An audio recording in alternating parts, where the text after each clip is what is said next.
Every time something changes in music, we go through a very familiar ritual. Someone announces that music has been ruined. Someone else announces that this time it's really been ruined. And the third person writes a very long comment explaining that back in their day, things were done properly, which usually means with more cables and worse monitoring.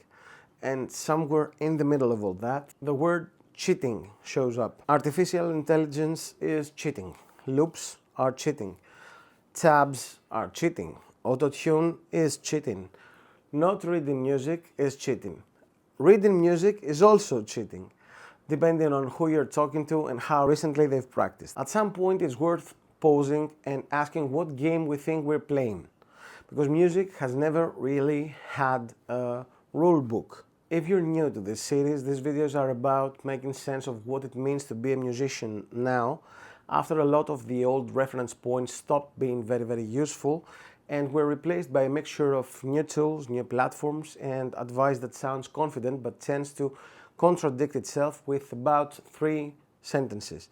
In the last video, we talked about why making music can feel strangely pointless at times. Today I want to focus on this idea of cheating, especially around artificial intelligence and Sono and that kind of stuff, because it's become a kind of emotional shortcut, a way of saying something's changed and that I don't like how it feels, which is fair, but also not the most precise diagnosis. If this series is useful, subscribing helps, keeping it going, and also reassures YouTube that people are voluntarily watching this, which is always a nice message to send. Historically speaking, musicians are very consistent about one thing. Whatever tools they grew up with are usually legitimate. Whatever tools showed up 5 years ago or 5 years later than when they started are probably suspicious. You know, electric guitars, when they first came out, they were cheating for the classical guitar players. Multi-tracking was cheating. Drum machines were cheating. Editing was cheating. Using pedals was cheating. Not using pedals was also cheating, especially if you were very loud about not using pedals. What's interesting is how quickly these arguments disappear once the tools become familiar. Nobody listens to a great recording from the past and says, yes, but the compressor is doing a lot of the emotional work here. We just hear the music, which tells you that the purity of the process has never been the point. AI does feel different, and it's worth acknowledging that without pretending it's the same as buying your first multi-effects unit and feeling slightly guilty about it. The difference is that AI breaks a long-standing emotional link between effort and outcome. For a long time, even when the industry was messy, there was at least a vague sense that time spent practicing would eventually turn into something visible. AI interrupts that story rather efficiently.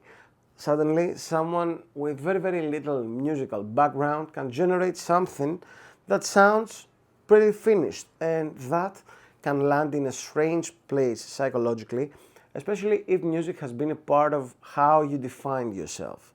It's one thing to lose a gig to someone better than you. It's another thing to lose a gig to a sentence someone typed while eating cereal. Now, here's the question that tends to make people change the subject.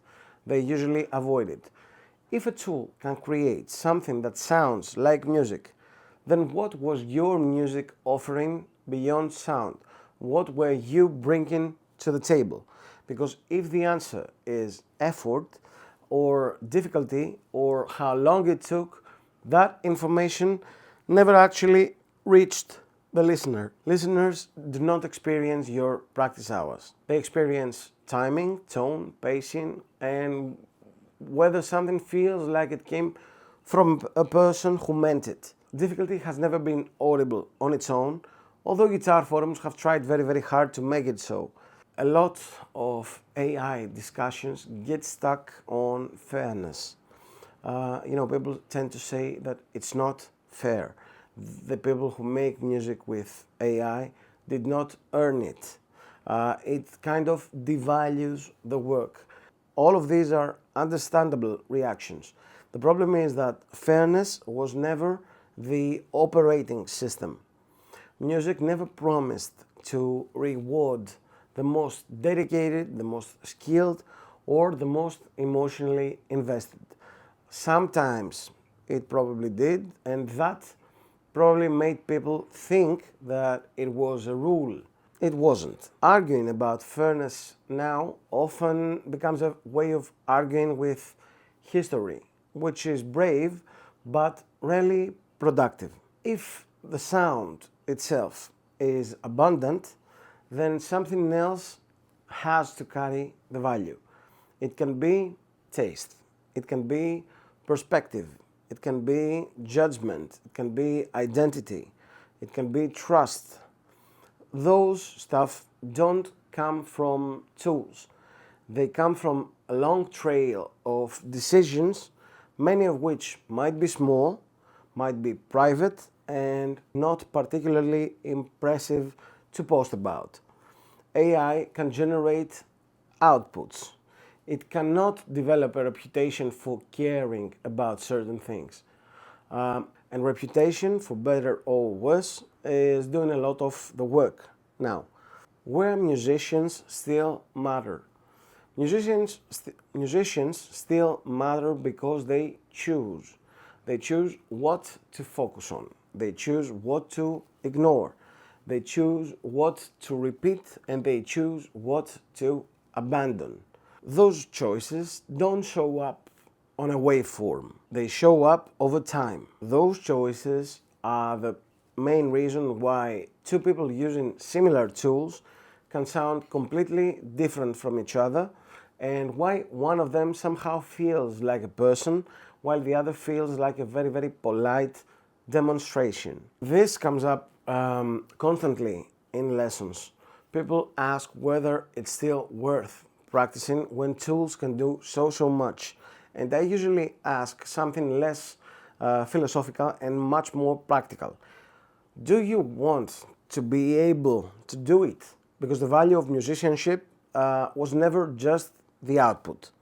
It was a relationship with your ears, your hands, your mind, and your own attention span, which in 2026 is under fairly aggressive competition, as we've said before. If you want help strengthening that relationship without turning it into a productivity contest, that's very much what my teaching focuses on, and the links are there if you want to have a look. So no, AI is not cheating in any meaningful musical sense. And arguing about cheating tends to go in circles, usually with increasing comment length and decreasing clarity.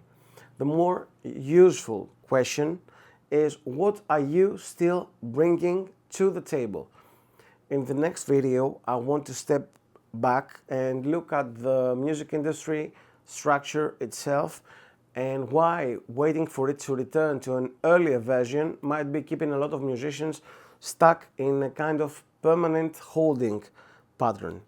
Short version, it's not coming back, and oddly enough, that can be a relief.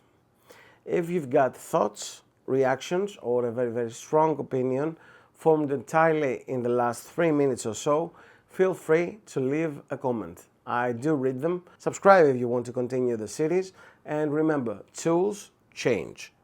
Musicians adapt, and guitarists will continue to argue on the internet probably forever. Cheers.